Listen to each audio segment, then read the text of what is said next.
Belarus is garnering international criticism for the forced landing of a passenger jet. It did so under the guise of a potential bomb threat, but once the flight was grounded, the Belarusian officials arrested a journalist called Roman Protasevich.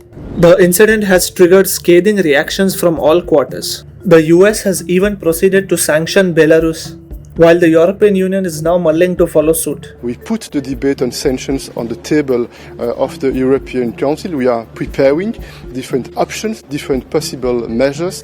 So, who is Roman Protasevich? Why was he arrested? And what's next for Belarus?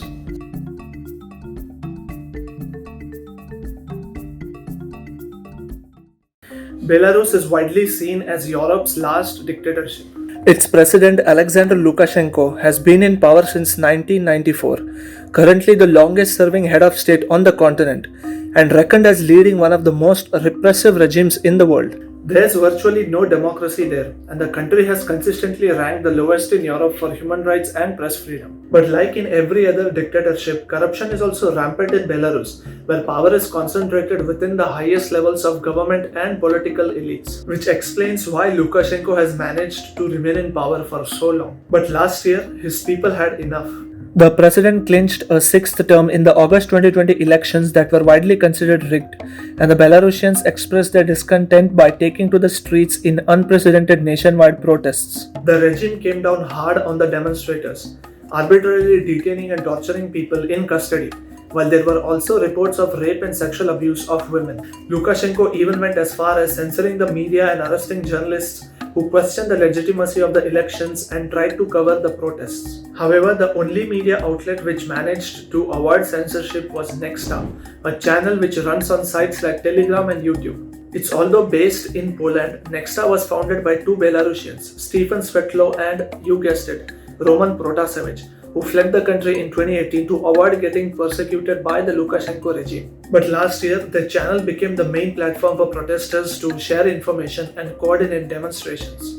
So when Lukashenko finally had the chance to arrest one of the Nexta founders, he grabbed the opportunity with both hands. Protasevich and his girlfriend boarded a Ryanair plane from Athens that was bound for the Lithuanian capital of Vilnius, where Protasevich was based for the last 2 years. But as the plane began to descend near the Belarus-Lithuania border, it was diverted to Minsk for an emergency landing after being advised of a potential bomb threat. As the passengers disembarked in the Belarusian capital, Protasevich and his partner, a Russian national, were arrested. Protasevich was slapped with criminal charges and now faces up to 15 years in prison.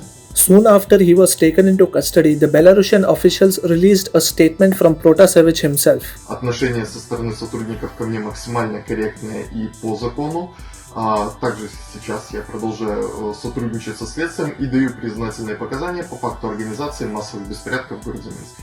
However, it's widely believed that the confession was made under duress. Then, in an effort to defend his actions, Lukashenko made a bizarre claim of having received an emailed bomb threat from Hamas, but the militant group of Gaza squarely refuted the allegation.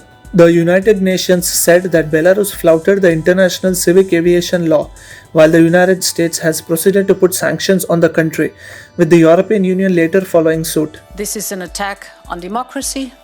This is an attack on freedom of expression, and this is an attack on European sovereignty. Therefore, the European Council decided that there will be additional sanctions. Belarus is also facing a complete aerial boycott from many European countries. Ukraine and Poland have stopped all flights to and from Belarus, while the United Kingdom has barred all Belarusian airlines from entering their airspace. French and Finnish airlines have also announced a ban. To give you a more vivid idea of how this aerial boycott will look like, the President of European Council shared a map of air traffic which showed no planes flying over the Belarusian airspace. So what next for Lukashenko and Belarus? The President has turned towards their all-weather friend Russia, the only country which has stood by him in this scandal. With Vladimir Putin even reminding the US of their own grounding incident in 2013, when a plane carrying President Evo Morales of Bolivia was forced landed due to suspicions that American whistleblower Edward Snowden was on board too. However, that's not going to absolve Lukashenko of his actions. If anything, he's pushed Belarus on the brink of becoming a pariah state. But as long as he's got the backing of Moscow, Lukashenko will be confident of riding things out.